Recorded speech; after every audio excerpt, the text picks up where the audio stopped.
Hello everyone, my name is Rashri, Assistant Professor History, MLV College Bhilwara. आज जो topic हम discuss करने जा रहे हैं वो है संगम युग या संगम युग की काल में भारत का समाज कैसा था, भारत की राजनीति कैसी थी, उस काल का धर्म कैसा था, इन सब की चर्चा हम इस टॉपिक में करेंगे। तो हम बात करते हैं कि संगम काल कहते किसे हैं और ये भारत के कौन से एरिया में या कौन से क्षेत्र में इसका विकास हुआ। तो हम देखते हैं कि जो दक्षिण भारत है उसमें ईसा की जो प्रथम शताब्दी द्वितीय शताब्दी के आसपास का जो काल था वो संगम युग कहा जाता है।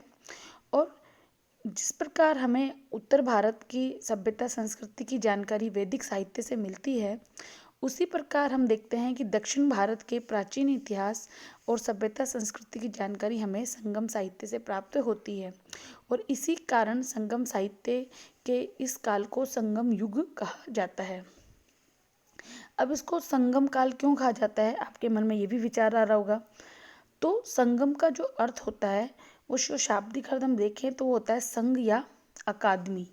ठीक है, तो अगर हम इसको स्पष्ट शब्दों में कहना चाहें तो कह सकते हैं कि संगम जो था वो तमिल कवियों, बुद्धिजीवियों और चिंतकों का एक परिषद था, ये एक संगठन था, उसको संगम कहा गया था। आप ये जानते हैं कि दक्षिण भारत में 3 राजवंशों ने शासन किया, चेल, चोल, चेर और पांड्य।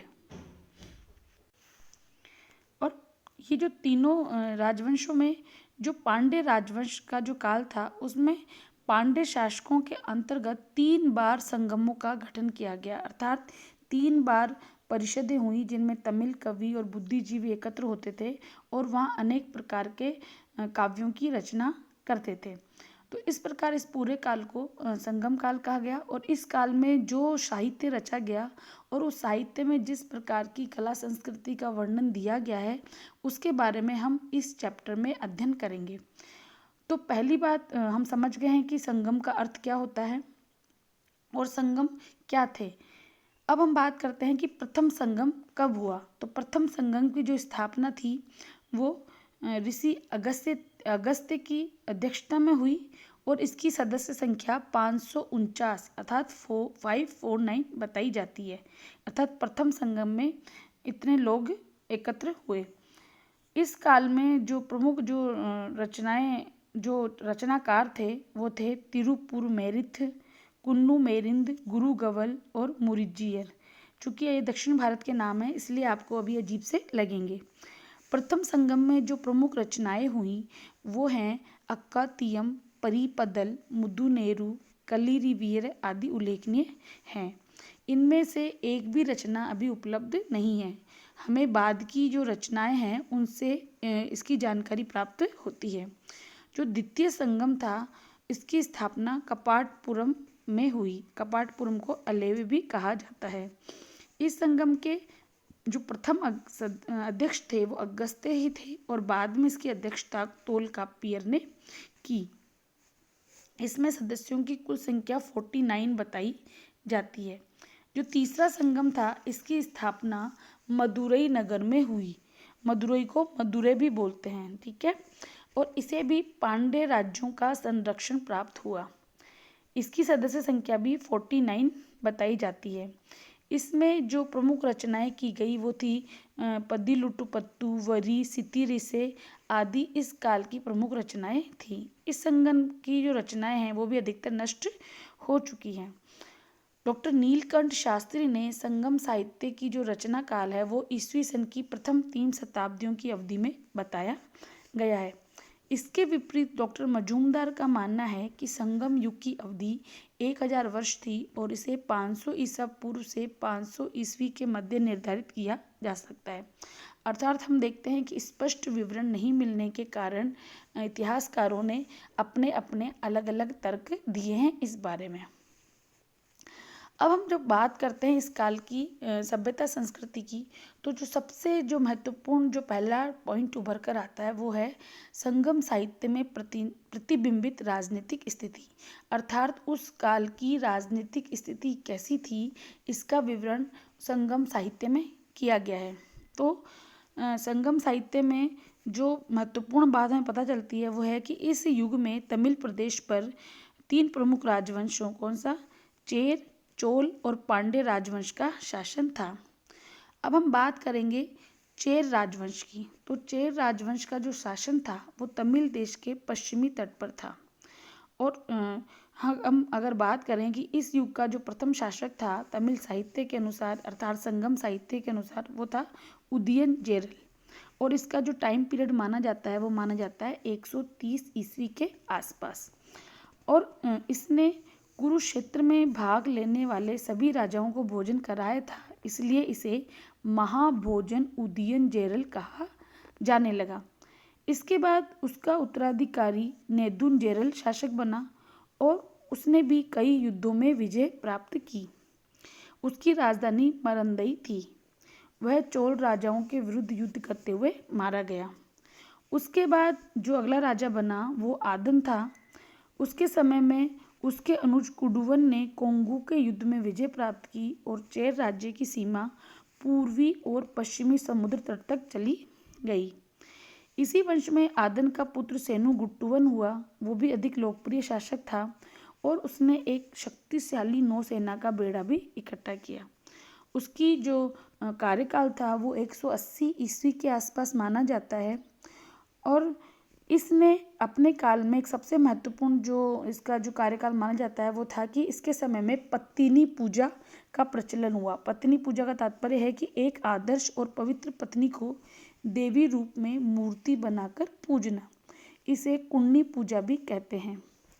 पत्तिनी की मूर्ति को इसने किसी आर्य शासक को पराजित करके गंगा नदी के तट पर प्राप्त किया था। इसके द्वारा संस्थापित पत्तिनी संप्रदाय को पांडे और चेल राजाओं का आश्रय भी प्राप्त हुआ। इसके अलावा इस वंश के अन्य छोटे 5 राजाओं का भी इसमें उल्लेख प्राप्त होता है।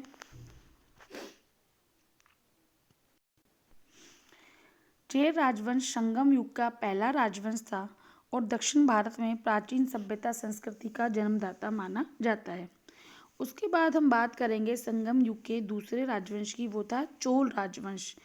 चोल राजवंश में जो सर्वप्रथम उल्लेख मिलता है जिस शासक का वो था कारिकाल और इसका कार्यकाल 190 ईस्वी के आसपास माना जाता है। कहा जाता है कि जो कारिकाल था वो एक पराक्रमी शासक था और पट्टिन पाली ग्रंथ से भी हमें इसके बारे में जानकारी प्राप्त होती है। इसके बाद जो कारिकाल के समय में कांजीपुरम में तोंड इमान इल्लुवड्रिम नाम का व्यक्ति शासन करता था। संभव है कि वो चोलों का सामंत रहा हो। कारिकाल की मृत्यु के बाद चोल राजवंश 2 शाखाओं में विभक्त हो गया। एक की राजधानी पूहर थी और दूसरे की कुरअयूर इसकी राजधानी थी। इसके बाद एक प्रमुख जो राजवंश था वो था पांड्य राजवंश। जो पांड्य राजवंश था इनके उदार संरक्षण में ही जो तीनों संगम हुए और इसी संगम साहित्य से हमें इस काल की जानकारी प्राप्त होती है। लेकिन इन संगम साहित्य में भी पांड्य राजवंश का पूरा राजनीतिक इतिहास हमें उपलब्ध नहीं होता। इन कविताओं में नेडुजेलियन नामक शासक का वर्णन मिलता है जिसका कार्यकाल 210 ईस्वी के आसपास माना जाता है। इसके अलावा इस वंश के शासक कोरके ने सती कणगी के सम्मान में एक महान उत्सव का भी आयोजन करवाया था। ये तो मोटी मोटी बात हो गई उस काल में जो प्रमुख राजवंश हुए उनकी। अब हम बात करेंगे संगम काल के शासकों के प्रशासन की, कि उस काल में जो राज्य था या राज्य कैसे चलाया जाता था या प्रशासनिक ढांचा कैसा था। तो हम देखते हैं कि तीनों ही राज्य, चाहे वो चोल हो, चाहे चेर हो, चाहे पांडे हो, तीनों में ही राजतंत्रात्मक शासन पद्धति प्रचलित थी। दूसरा जो महत्वपूर्ण हम देखते हैं उस काल की विशेषताओं में वो है कि उस काल में वंशानुगत उत्तराधिकार था। अर्थात अगर कोई राजा मृत्यु होती थी तो उसका जो वंश का व्यक्ति था वो ही उसका उत्तराधिकारी नियुक्त होता था या वही राजा बनता था। इसके अलावा कुछ समितियां भी होती थी जो राजा को मार्गदर्शन देती थी या वे राजा की जनता के द्वारा निर्मित होती थी और कुछ मात्रा पर वो राज्य की निरंकुशता पर नियंत्रण लगाने का कार्य भी करती थी। इसके अलावा राजा का भी कर्तव्य होता था कि वह अपने आचरण से जनता के सामने एक उच्च आदर्श प्रस्तुत करे। राजा प्रतिदिन अपना दरबार लगाता था और इस दरबार को नला वही कहकर पुकारा जाता था। राजा उस दरबार में अपनी प्रजा की शिकायतें सुनता था और चक्रवर्ती राजा के आदर्शों का भी उल्लेख इस काल की एक कविता पुरुनानूरू में किया गया है। इसके अलावा हम देखते हैं कि राजा की सहायता के लिए मंत्रिपरिषद भी होती थी और कुछ अधिकारी भी होते थे। ये जो मंत्रिपरिषद होती थी वो राज्य की निरंकुशता पर नियंत्रण रखने में महत्वपूर्ण कार्य अदा करती थी। नीलकंठ शास्त्री जो प्रमुख इतिहासकार रहे हैं दक्षिण भारत के, उन्होंने इस काल में दो संस्थाओं का उल्लेख किया है। एक थी एन पारियम और दूसरी थी एम एरम कुलम। ठीक है, जो एम एरम कुलम नामक संस्था थी उसमें 5 सलाहकार होते थे। वो थे मंत्री, पुरोहित, सेना नायक, राजदूत और गुप्तचर। गुप्तचरों में लेखाकार, कोषाधिकारी, महल के रक्षक, पैदल सेना के सेनानायक आदि हुआ करते थे। इन सब का कार्य राज्य में कानून व्यवस्था बनाए रखना होता था। दूसरी संस्था एन पारियम कहलाती थी और इसमें नौकरशाही, प्रमुख नागरिकों तथा सेना के तीनों अंगों की देखभाल ये करती थी। इसके अलावा जो प्रमुख बात जो आती है वो है कि नगर सभा और ग्राम सभा। संगम साहित्य से नगर सभा तथा ग्राम सभा की जानकारी भी मिलती है और लेकिन उनका स्वरूप कैसा था, वो उनके अधिकार, कार्यक्षेत्र क्या थे, इन सब की विस्तृत जानकारी हमें नहीं मिलती है। लेकिन हम ये जानते हैं कि नगर सभा का प्रमुख कार्य न्याय व्यवस्था के संचालन में राजा को सहायता देना, अन्य मामलों में राजा को सलाह देना, नगर की समस्याओं से राजा को अवगत कराना आदि प्रमुख कार्य नगर सभा के होते थे। उसी प्रकार जो ग्राम सभा थी वो गांव में कार्य करती थी और गांव की समस्याओं को निराकरण करने की जिम्मेदारी किसकी होती थी? ग्राम सभा की। इसके बाद हम बात करते हैं उस काल की न्याय व्यवस्था के लिए। तो हम देखते हैं कि संगम काल में जो न्याय व्यवस्था थी उसके लिए मंत्री और न्यायाधीश होते थे। राजा जो होता था, आपको पता है राजतंत्र में राजा ही सर्वोच्च न्यायाधिकारी होता है और फौजदारी मामलों में तो वो अंतिम निर्णायक होता था। इस काल में जो दंड व्यवस्था थी बहुत अधिक कठोर थी। अगर कोई व्यक्ति चोरी करते हुए रंगे हाथों पकड़ा जाता था तो उसका सिर काट लिया जाता था और व्यभिचारी व्यक्ति के लिए भी मृत्यु दंड का विधान था। तो हम देखते हैं कि इस काल में दंड व्यवस्था क्या थी? कठोर थी। फिर हम बात करते हैं संगम युग की सैन्य व्यवस्था की। तो हम देखते हैं कि उस काल में जो सेना थी वो थी चतुरंगिणी सेना, अर्थात पैदल सैनिक, अश्वारोही अर्थात घुड़सवार सेना, रथारोही, रथ सेना और गजारोही अर्थात हाथी, ये सब सेना के प्रमुख अंग थे। सेनापति को एनांडी कहा जाता था और रथों में घोड़ों के स्थान पर बैल का प्रयोग भी किया जाता था। इसके अलावा तलवार, तीर, धनुष, कवच, भाला आदि भी युद्ध में प्रयोग किए जाते थे।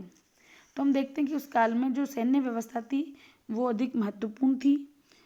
युद्ध के समय या राजा मारा जाता या घायल हो जाता तो पराजय स्वीकार कर ली जाती थी और इसके अलावा कभी कभी साहसी स्त्रियां भी अपने पतियों के साथ युद्ध के मैदान में चली जाती थी। इन सब का विवरण हमें संगम साहित्य से प्राप्त होता है। अब आती है उस काल की राजस्व व्यवस्था की।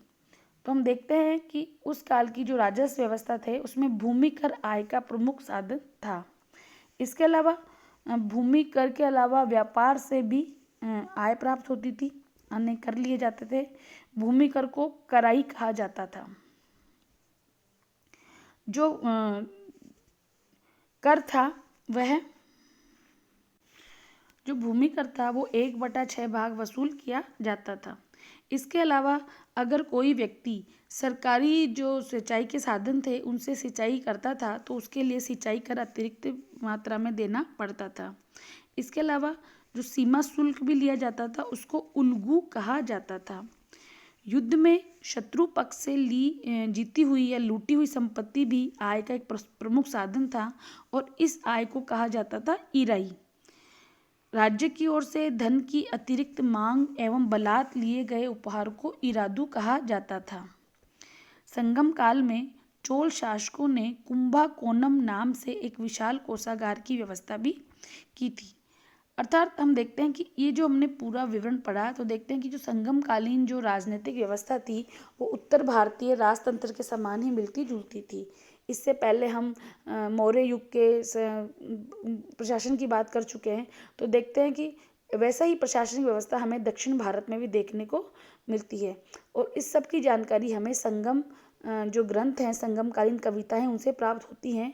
इसीलिए ये प्रथम शताब्दी या द्वितीय शताब्दी का जो हम इतिहास देखते हैं दक्षिण भारत का, इसको संगम साहित्य या संगम युगीन व्यवस्था कहा जाता है। तो इस वीडियो में हमने देखा कि जो संगमकालीन जो राजनीतिक व्यवस्था थी वो कैसी थी। राजतंत्र था, मंत्रिपरिषद हुआ करती थी, कुछ कर्मचारी होते थे, या उस काल की सैन्य व्यवस्था, न्याय व्यवस्था, राजस्व व्यवस्था कैसी थी। तो ये सब किस में आएंगे, आपकी उस काल की राजनीतिक स्थिति में कि संगमकालीन राजनीतिक व्यवस्था क्या थी। तो आप इस टॉपिक को ध्यान से पढ़ेंगे और एग्जाम में अच्छे से आंसर दे के आएंगे। धन्यवाद।